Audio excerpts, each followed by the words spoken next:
Здравейте!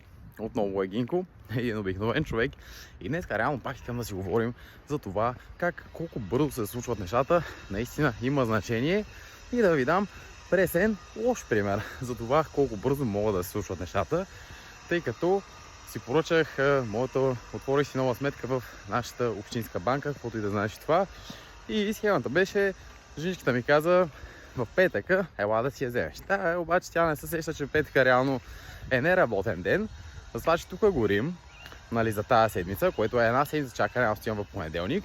След това, днеска отивам, вчера беше почивен ден, добре, днеска е вторник, не е почивен ден, ами питам какво става, къде ми е картата, жената почва да рови през един голям куп карти и по едно време се сеща, тя пак я няма, Аз защо така няма, и тя ми каза, ние просто получаваме карти, в петък. Което означава, че да е една услуга, вместо да се случват бързо и адекватно нещата, аз ще чакам 2 седмици, за да си получа картата.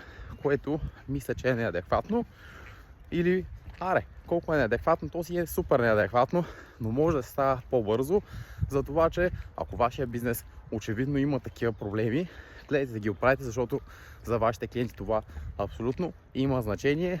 Колко бързо се случват нещата е едно от най-важните неща за вашия бизнес. Каква е идеята? Дори да се чуеш какъв бизнес да направиш и нямаш никаква идея, просто си харесай бизнес, който вече работи и удвои скоростта му.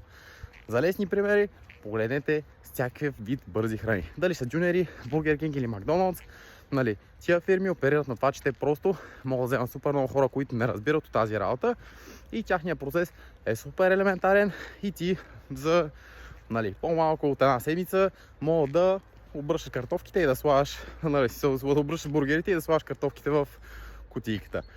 Да, важното е да се бърза. Защо? Защото живота е кратък, хора. Давайте да го живеем.